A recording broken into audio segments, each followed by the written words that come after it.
Hello, hello, my beautiful YouTube family. Welcome back to the E portion. No! Welcome to the L portion of T.E.L.L. Joanne. The L portion of T.E.L.L. Joanne. L stands for learning. Guys, I know you guys are so used to me saying E portion. Clearly, I am used to me saying E portion also. But this is season 2, so we are officially kicking off the learning portion of T.E.L.L. Joanne. For those of you guys who wanted to know what T.E.L.L. Joanne stands for, it stands for therapy, T, E, entertainment, L, learning, L, laughing. T.E.L.L. Joanne. Guys, I am super excited. I know some of you guys like, Joanne, I didn't even know there was a season 1. Yes, you guys were enjoying the season 1 where we were focused mainly on the E portion for entertainment, and now we are going to do the L portion for learning. So within the L portion, I felt like this is the time for us, for me definitely, to learn a lot more, go deep dive into the entertainers that we have been listening to, right? I want to know the person behind the person. So we're going to be learning more, whether it's interviews or interviews from the person or from other people. We're going to be learning more about the interviews from musicians, actors, dancers, comedians, athletes. We're going to be learning more about some documentaries. We're going to be learning more about travel, so places that we may want to see. So we're going to be learning a little bit about that. We're going to learn more about history, finance, and housing. Guys, I actually have a couple of people lined up in each of these categories for them to come, and we can do a live E and Q, but this is down the line to see what we're doing. But right now, your girl is going deep dive to get to know the person behind their artistry. All right, so that is the L portion of T.E.L.L. Joanne. So, oh my God, I got a new cup. Yes. This is for the L portion. Okay. Like I said, every day at 8 p.m. will be the L portion. And then 2, 4, and 6, every day will be the E portion. It's going to continue every day, 2, 4, and 6. And then 8 o'clock will be the L learning portion of T.E.L.L. Joanne. So without much more talking is what I mean. If you are part of the family, you already know what we're about to do. But if you're new to the channel, this is when I say hello, welcome. Now, put me on pause to get yourself a beverage of choice. Hit that subscribe button so you can become part of the family. And on a count of 3, we're going to do a cheer. Ready? 1, 2, 3.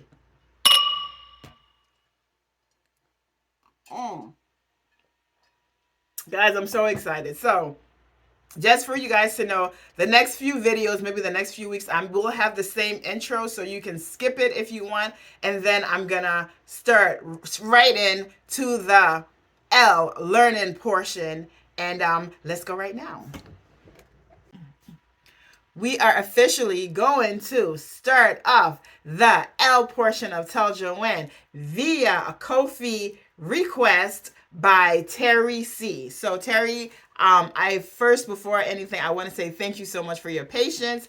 I hope you received the email that I sent you letting you know that I was going to officially start season 2 of T.E.L.L. Joanne, and I was going to use your request as part of the week. So definitely check your email if you have not, because I also have a thank you gift for you for your patience. Truly appreciate it. All right, guys, let's officially go on without much talking. Terry has requested for us to listen to or watch the musical story of Eva Cassidy, Nightline Profile 2001. And Terry, I got you. I'm ready. So I'm going to let all my smiles out right now because you warned me. And all right. So without further talking, let's start the learning portion. Think of Judy Garland's Over the Rainbow.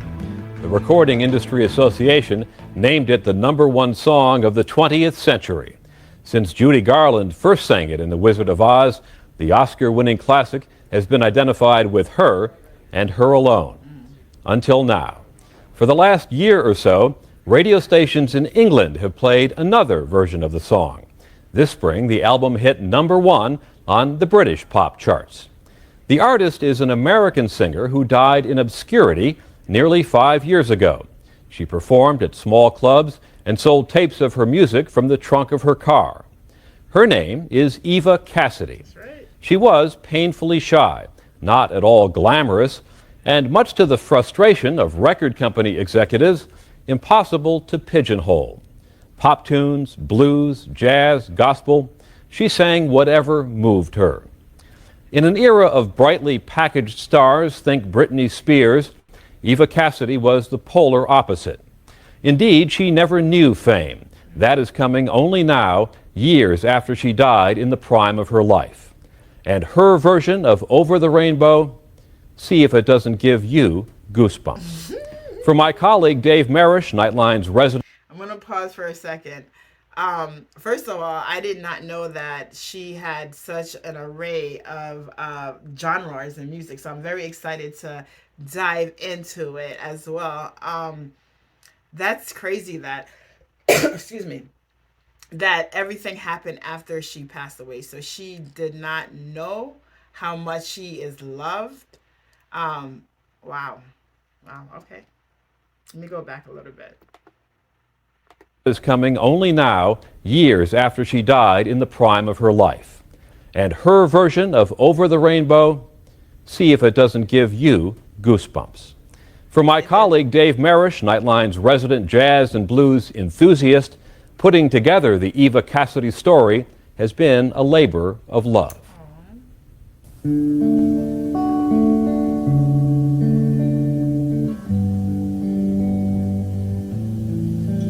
I see trees that are green, red roses too. I watch them bloom for me and you, and I think to myself, what a wonderful world.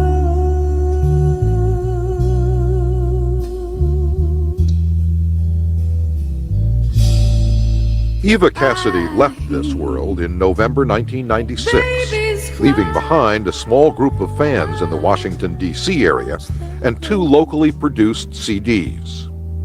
And they'll learn much more. Beyond those narrow boundaries, though, when the singer died at the age of 33, her name was all but unknown, her music all but unheard. Oh, what a wonderful It's too early. It's too early. Terry, it's too Eva early. and I met in 7th grade. We were seated next to each other, luckily. 'Cause there's no hiding place from Ever since I could remember her, she loved jazz and blues. people get ready. There's a train a-coming. Jazz, blues, folk, rock, and gospel were all major sources of Eva Cassidy's repertoire.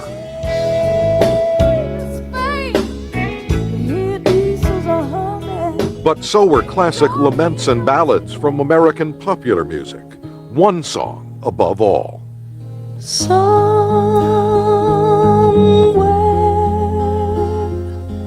over the rainbow way, the pine. Somewhere Over the Rainbow just was one of our favorites. When I say our, I mean her groupies that always followed her wherever she went. You'll find me.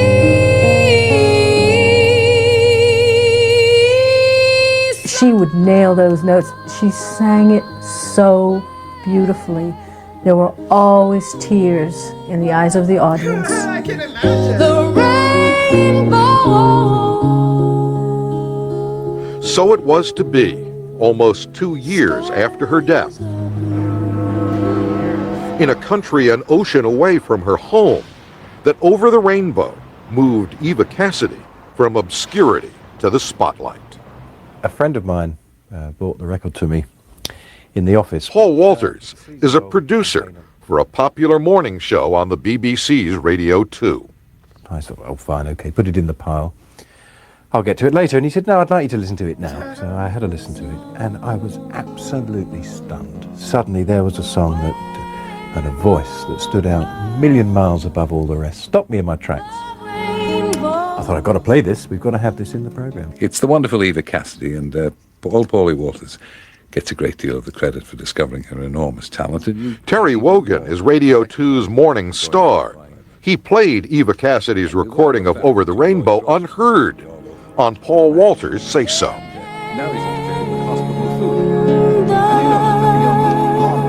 But he said, okay, fine, we'll have that next, and we put it on.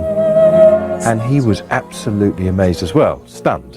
And at the end of the record, to our audience of very nearly 7 million people every day, he said, isn't that just the most amazing thing you've ever heard? Yes. If happy little bluebirds fly above the rainbow, oh, I can't.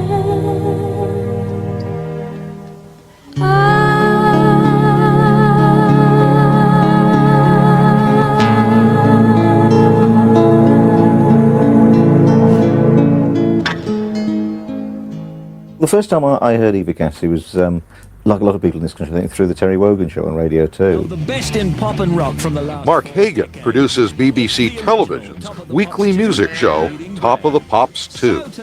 Heard the record, loved it, got the record. I thought, this would be fabulous. Let me take a pause for a second, guys.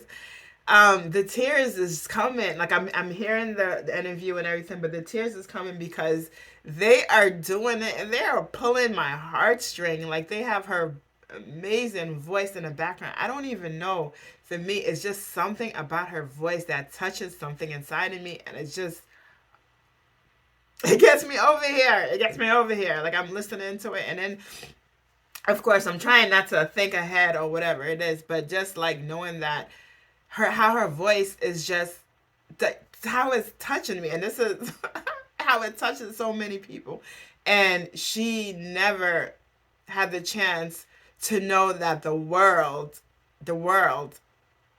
hear hers, and how, I can't even say she never had a chance to know how she touched people, because they just said that she was in the club and everybody would be crying, right? So she already knew the magic of her voice.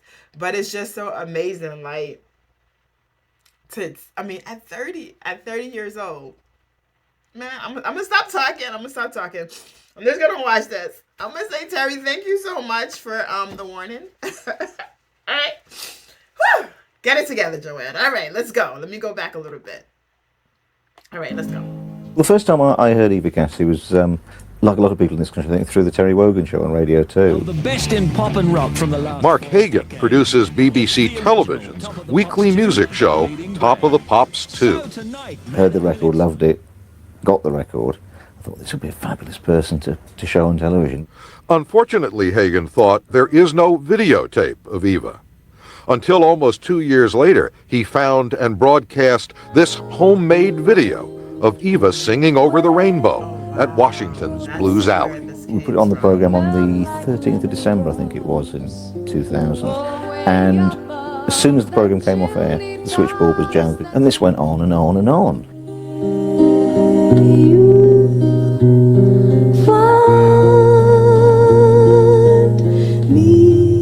6 weeks later, I was still getting calls.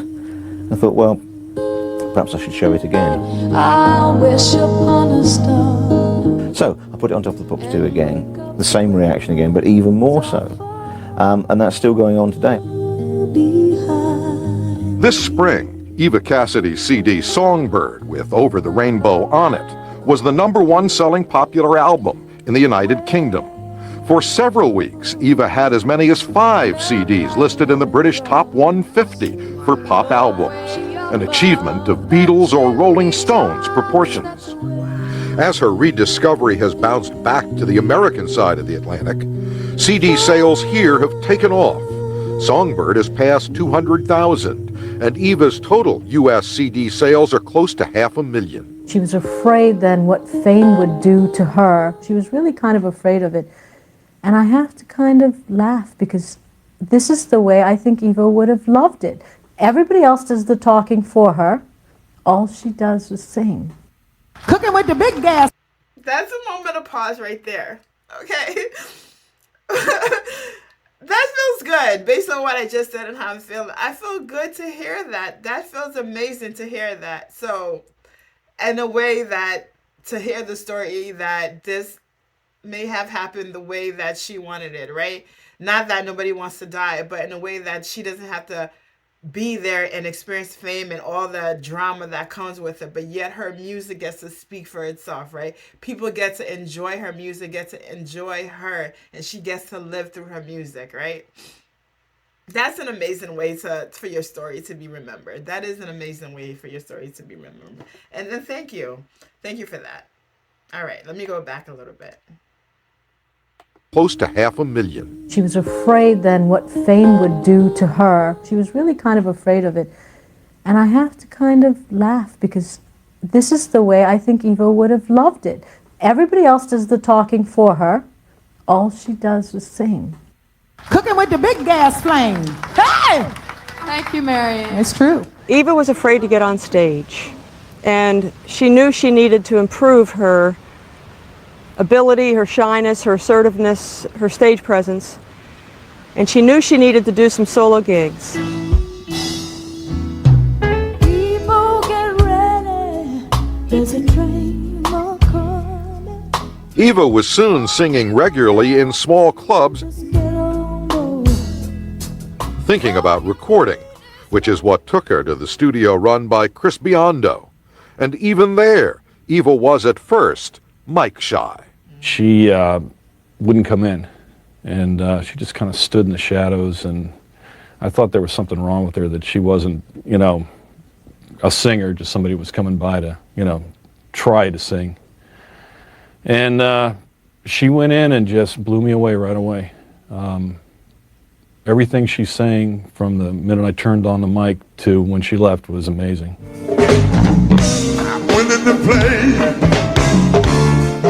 Also left amazed when Chris played Eva's tape was Chuck Brown, a DC legend in go-go and soul music. I hear this beautiful, mellow voice coming out of this tape. Just took me right out from the very beginning. They call it Stone Soon, Chuck and Eva were collaborating, and Chuck says this young white girl was not only inspiring him, but teaching him to sing jazz.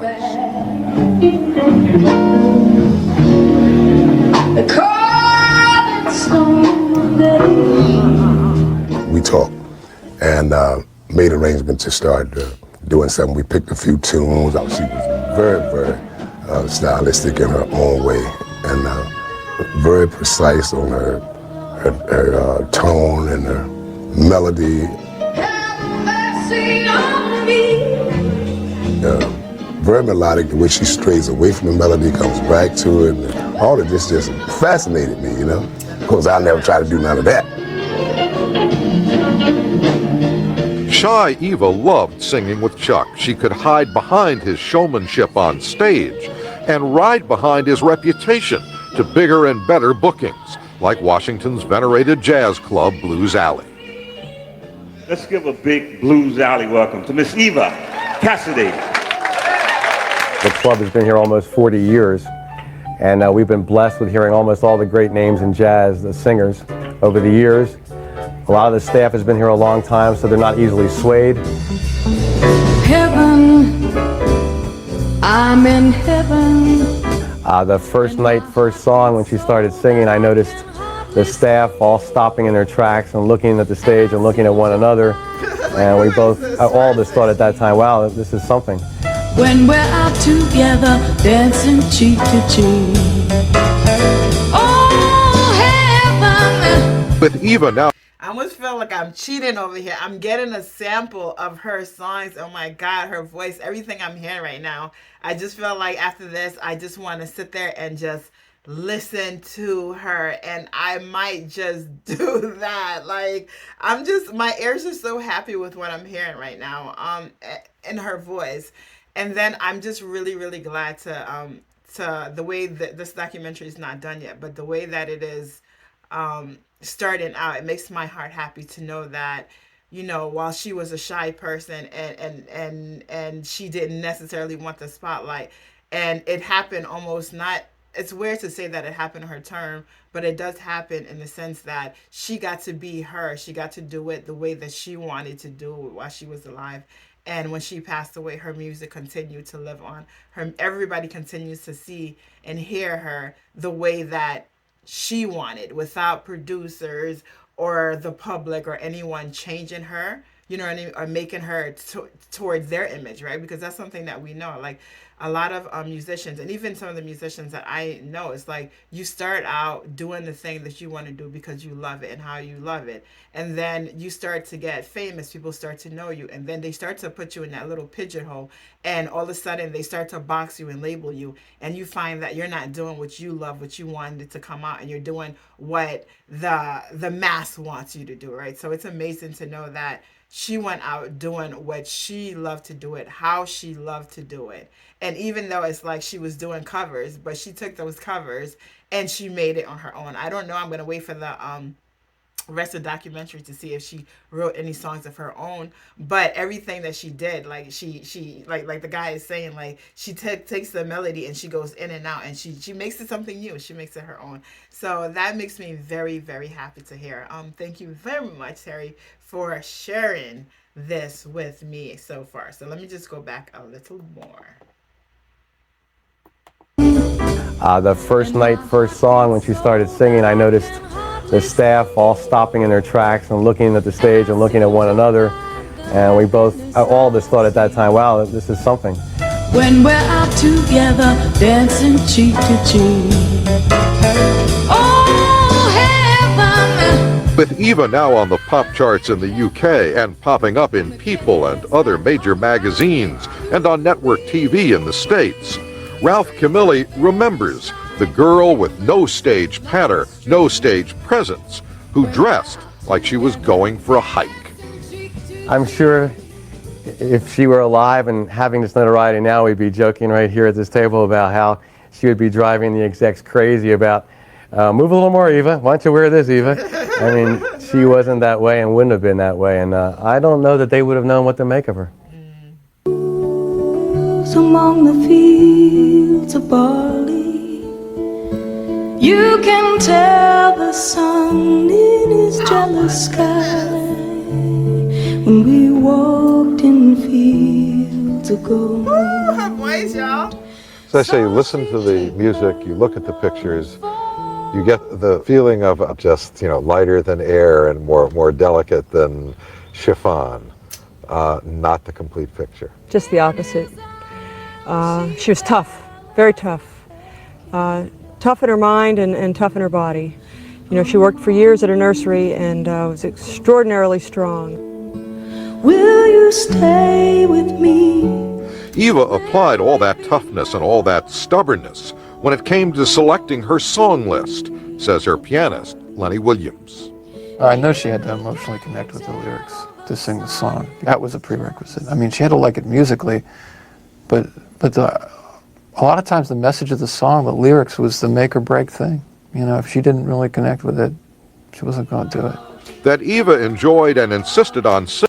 And I felt like that's the thing about her, right? The fact that she could, oh my goodness, this documentary is just, this interview documentary, I don't know, the learning portion of T.E.L.L. Joanne. It's so crazy because I have said it in other videos, especially when I listen to AJ, right?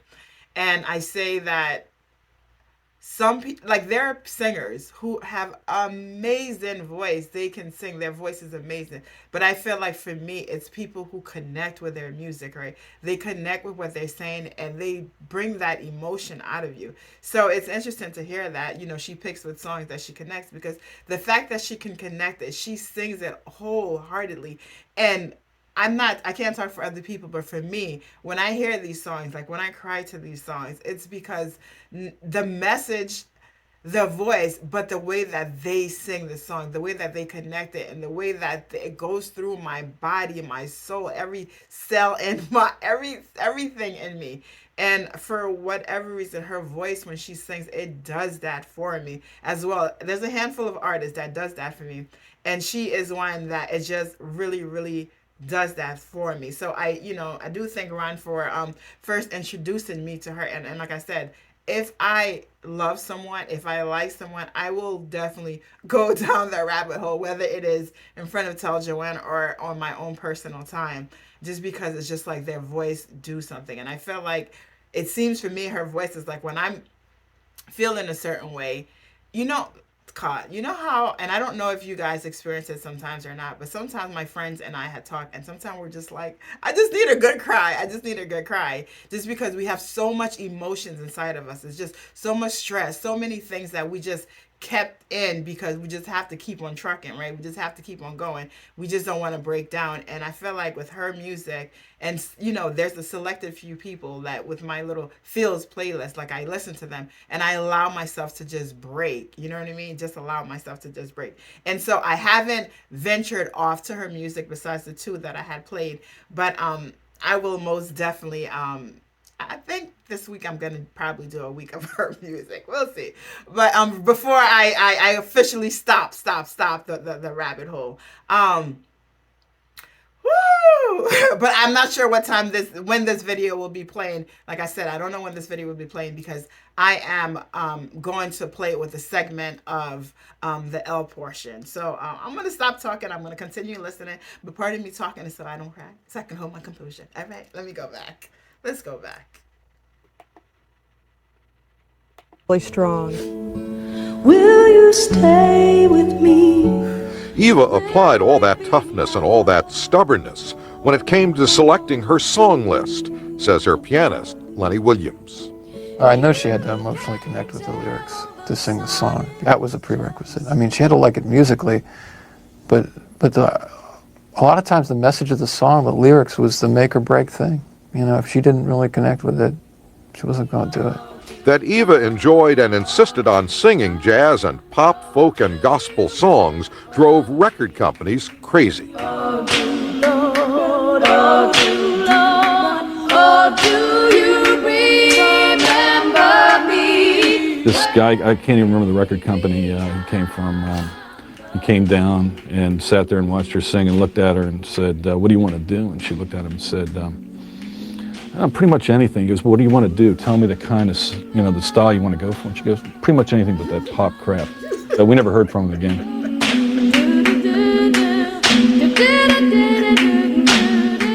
One record company guy who kept coming back was Bruce Lundvall, the head of the top jazz label, Blue Note.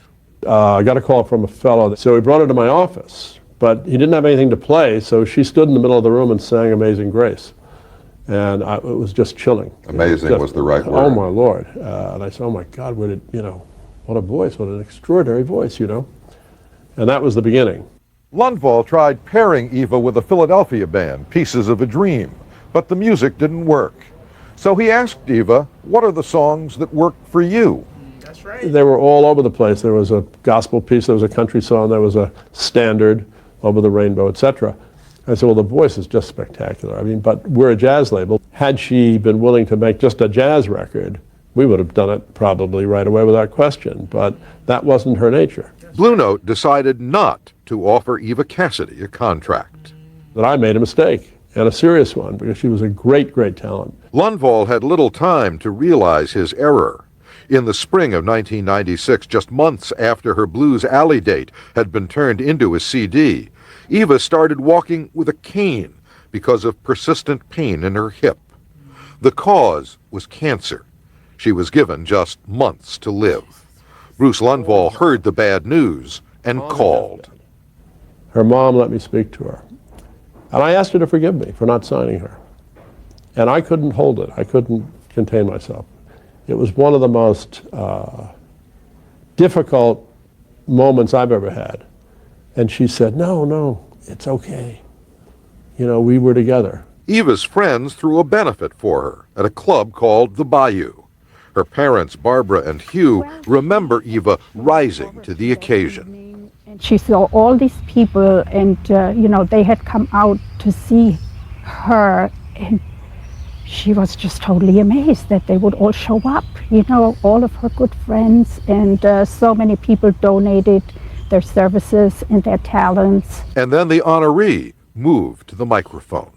Well, she made her way up on stage, had some help getting up onto a stool, picked up her guitar, looked out at the people in the audience. The love was all love. Of course, everybody's crying. She announced that she had just taken a huge dose of morphine so she could handle this. It was the last time she sang in public. And what did she sing? I see trees that are green. There she was performing and singing It's a Wonderful World, and there wasn't a dry eye in this place. It was just really incredible. For me and you, and I think to myself, what a wonderful world.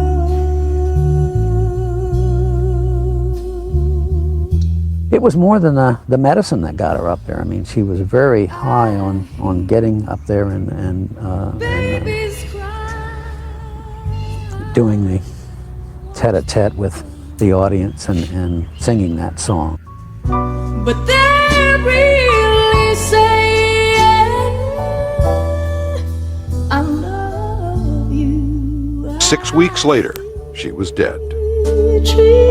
So many of Eva Cassidy's favorite songs, Over the Rainbow, Bridge Over Troubled Water, People Get Ready, were about how it isn't over when it's over, that death doesn't always get the last word.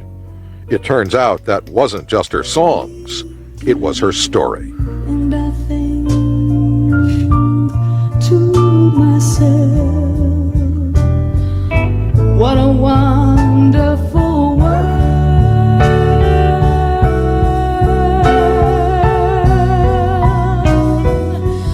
What a wonderful world. I'm Dave Marish for Nightline in Washington.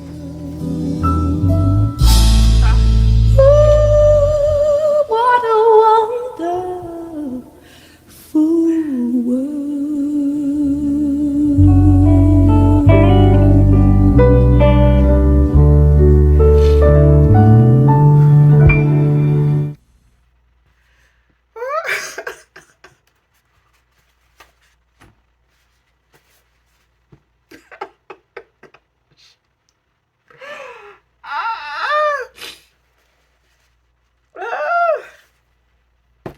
Terry, you don't told me to prepare myself.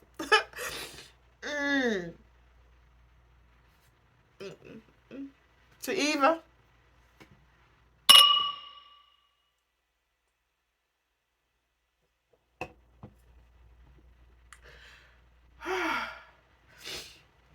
Wow. They did a beautiful job with that. Oh my gosh. They did a beautiful job. Oh my goodness. Excuse me. I couldn't help listening to the end of her story and thinking about Elvis as well. Just in the sense of thinking about musicians that when they are at that point in their life, they both were so young, right? At that point in their life, and they are sick and they know that they don't have much to live, and the fact that, you know, they take that morphine, they take that and they go on the stage and they just do the best. They don't slack. They don't say, oh, I'm sick so I can't do what I can do. They just take that because I think life becomes so much more precious, and they just give it their all. They just give it all. And my goodness, oh, whew. Whew. Ah, wow. What a voice, what a human being, right? What a story. Whew. Even though I'm crying at the end of this, listening to the story, and it's for me comforting to hear that at the end, however she had lived her life, she got to live it. Oh my goodness, she got to live it on her own term, as much as she possibly can. I don't know how long she knew that she was sick, but I'm glad she got on stage and she did what she did, and she chose her own song. She got to be herself. she did not change for the record label. She didn't change for anyone. And she got to sing the songs that resonated with her. And we just feel her. We feel her through her songs. And I like how that the